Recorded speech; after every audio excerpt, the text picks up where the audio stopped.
Tone, there's some real money in the room. CW. My boy Charlie, man. Well, speaking of Charlie, you know what I'm saying? Man, so Charleston White's an interesting cat. Hey, man. Now, I'm going to tell you like Boosie said, man. Nah, man. I ain't got nothing to say about that, man. My family told me, man, leave that man alone. Nah, but go ahead. Come on, what's your question, too? Well, man, so Charleston White's an interesting cat. You know what I'm saying? In a multitude of ways. I saw a video, shout out to my nigga ECO, Boss Talk 101. You've been on Boss Talk. Mm-hmm. And there was a video of Melvin Farmer and Altola Marv, the oldest living Paru, right now in history, alive. And Charleston White pulls up, and Melvin Farmer, who's an OC, original Crip, before OG. You know what I'm saying? Original Crip was around for laying the foundation of what Crippin' is today. Are you trying to explain this to me, or are you asking me the question? Because you trying to explain something to a second generation nigga who's been here and know the foundations. Are you asking me a question, or you trying to explain my origins? No. Okay, well, I apologize, double OG, my bad. But you know, the people may not know. Yeah. And so I like to give clarification before the question comes to you, who's already all-knowing and all-powerful. So, Melvin Farmer makes the statement, there won't be no disrespecting on Tukey, on Nipsey, and a few other names. And Charlie blew up and went off and said, nigga, I shared what I shared, nigga. Listen, hey, all right, nigga asked me for my opinion, TV land. So here you go, I gotta give it to you niggas, uncut, raw ribbon. For the people, by the people, to the people, man. You already know, man. If you ain't tapped in and tuned in, man, go tell a friend and tell a friend, man. ROE, man. Real Tune TV, man. Spliff Media, man. We in the building, man. So check this out, man. Listen. Charlie told him just what Charlie told him. And Charlie stood on his grounds, and Charlie was the man that he claimed and professed to be. Period. Now, both of the homies didn't come there originally to thrash him or whoop ass. They didn't come there for that, because if that was the case, then I'm sure that would have took place. Because the way that setup is set up down there, Boss Talk 101, Charlie had to walk right past them to get out. Charlie could have never made it out that corner. At least I know if that was me, you ain't getting up out this corner, grasshopper.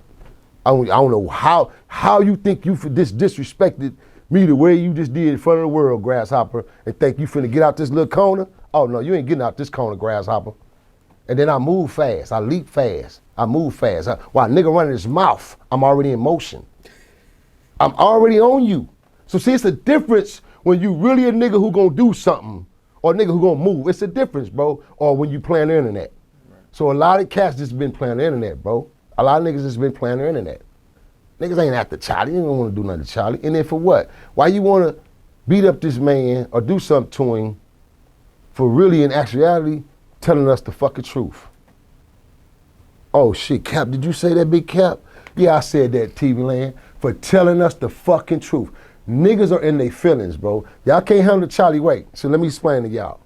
I'm the only nigga on this internet that Charlie White respects and have given respect to. I'm the only nigga on this internet that Charlie White dare not to go on this internet and have to disrespect or diss because of the respect mechanism that we have and hold for one another as men. I call that man up as a man. Through the reference of Real Tune TV, I got on the phone, called Tune up one day. I said, Tune. I said, man, connect me to the Charlie dude, man. The dude that's all over the internet, man, that everybody mad at about the Crip and Blood shit, man. And he was like, oh, you want to holler at him, Cap? I said, no, Tune. I don't want to holler at him on no, I'm going to beat his ass, I'm going to beat the nigga up type shit, Tune. I said, I can hold a conversation with the brother. I know exactly where he coming from. Me and him is the opposite, bro. He's the same as me, just the opposite. I'm delivering the same messages and go through some of the same shits with people because of my fucking energy, bro, as to who I am and my aggression. then I'll knock a nigga head off. And niggas go, yo, yeah, I'm the same way. Feel me? The only difference is I'm really gonna back my shit up. I ain't got no one, you ain't finna chase me, I ain't gonna mace you. I get down with the bullshit. That's the difference. But niggas wanna be mad at the man for telling the truth, bro.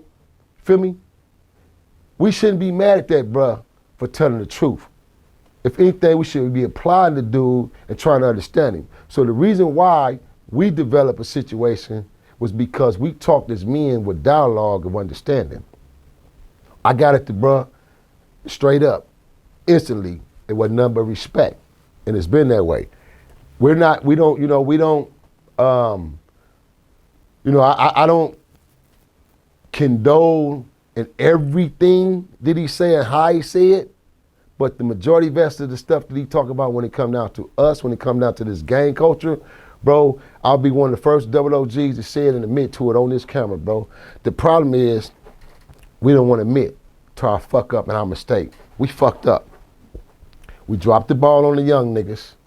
We let the third generation get away with the protocol that we had already established between the first and second generation. And we let the third generation get away with it. We're not passing the baton down to the fourth, the fifth, and the sixth to where we at today. This is why it's fucked up. So it's our fault as double OGs out here in these streets, bro, that we didn't give these youngsters a blueprint.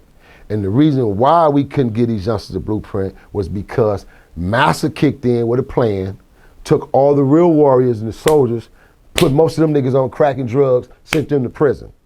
So those was the daddies of the household of the young wild niggas today. See, if big homies that's in prison, niggas who got daddies that's in prison, if them daddies was on the streets, half these young dudes wouldn't be gangbangers and gang members. Guarantee you my life that, bro. Because a lot of these dudes that was in our generations want to see different things for their kids, bro. They didn't want their fucking kids to be gang members like us and be killers and hitters and shit like that, bro, and build a reputation for this flag, man. We didn't want that shit. Niggas wanted different for their kids. That's why we get out. That's why a lot of the G's try to make it out so they can make a life for their kids and their family to do something different, bro. So I know for a fact that if the Masters plan wouldn't have worked and locked up so many hardcore men, feel me, for tedious bullshit and gave them all this long time, then a lot of these kids would have been saved because the boys would have been structured by men. They'd have been taught by men, feel me? A lot of the girls are not being taught by women because a lot of the females are being raised by the syndrome of bitches, feel me? It's a major difference between a woman and a bitch who claim the streets, a bitch who all money is everything and she'll do whatever, the lowest of the lowest to get it. I cut my mama throat, it don't matter. It's a big difference between a woman teaching this girl how to become a woman. And so they tore all that shit out of our households, bro. It was an integral plot, it was a plan, purposely. And so with that plan being put in the bay, that's what really tore down our whole structure. So now you have a lot of young, wild-ass kids that's running around. That's why I say, nigga, I ain't never had no daddy. Nigga, I ain't got no daddy. I don't even know my daddy, nigga. I don't even got a mama. Because of those situations. You feel me? Only men can raise a boy into a man. Only a woman can raise a girl to a woman, bro. You know what I mean? If you recall and remember the times when we had big mamas, right, and pawpaws. We used to call our granddaddies pawpaw or granddad or daddy. We used to call our grandfather Diddy and call our grandmother mother, feel me? Right. And so those were our backup mothers. Those were our backup fathers. You had a problem at home and you feel like you didn't want to talk to your daddy, you go holler at your pawpaw. Hey, pawpaw, can I talk to you? Hey, come on here, boy, what's going on? And he gonna hit you with some cold philosophy, some cold analogy, but the real, the truth, but love. And that's the shit that these kids ain't getting, bro. They ain't getting that type of nourishment, bro. They ain't getting that type of shit that the motherfucker care. You feel me? But I do. I'm a real double OG to care about these young niggas, man. And care because y'all following dudes and listening to dudes who's not really giving you the truth, bro. And the bottom line is, we fucked up. This shit been going on 60 years, young homies. Fuck some gang, gang, gang.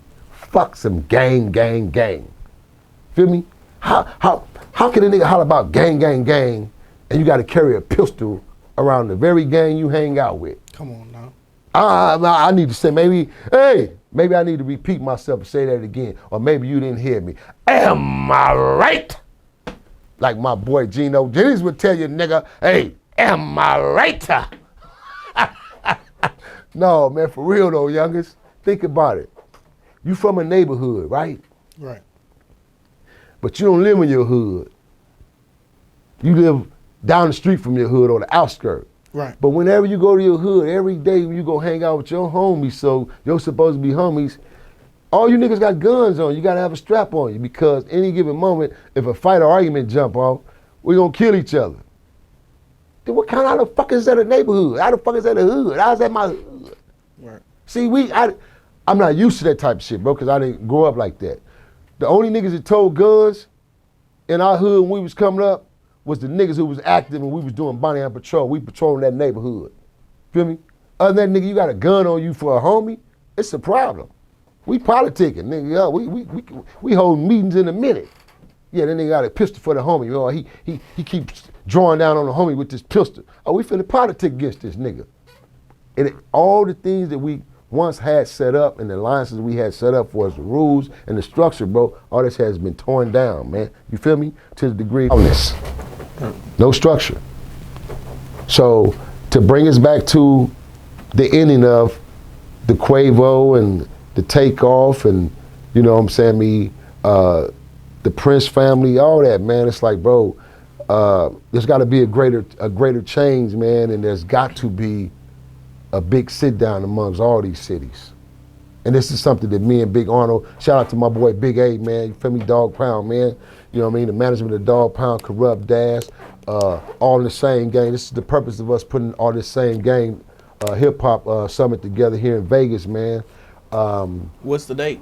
We looking at we was looking at this month, no later than December, hopefully. But I know that we was angling 2022. We want to do this before the year is out. Yeah, yeah. And what it is Big A's angle was the dimension of saving hip hop. And my thing is, it's not so much of us being able to save hip hop. Why should we save hip hop? We don't have to save hip hop because it's not so much as hip hop's fault. We need to save the streets. We need to separate the whole dynamic. We need to separate the whole dynamics back to the way it was. Give the streets back to the fucking streets and give hip hop back to hip hop. Let artists become creative artists and be artists, and let street niggas be real street niggas. Now, if you want to change your life, nigga, then leave the fucking streets. Get out the streets for real, and become an artist or a doctor or a fireman or whatever your choice is. But you got to get away from that element of thinking, oh, I can hold on to both. So you talk to a nigga who did it all. I tried it all, did it all. I thought once upon a time I could try to do right, or I'm gonna be a good guy, but nigga, I'm still stuck in the streets. I'm over here hosting meetings and politicking and beating niggas up still. But then I'm over here trying to act like I'm doing right. Right. No, it's either I gotta let one go and really put my all into what I wanna do, or I'm gonna stay over here, bro. You feel me? See, a lot of these cats, they ain't true to themselves. And then a lot of these niggas ain't really thorough leaders. They can't even lead themselves. They ain't really real men with themselves. They too busy worrying about what another man gonna say, what another nigga gonna say on my homie. Fuck that nigga. I don't give a fuck about what that nigga got to say. You feel me? Especially if it's something negative. Nigga, I wanna beat you up or something then, nigga. That mean you don't wanna see me make it. You don't wanna see me out, nigga. If anything, you supposed to be pushing me. Right. Cause if I make it and you my guy, I'm bringing you with me. You with me. Right. But cats analogies don't see it that way, man. Hey, real tone, it's some real money in the room.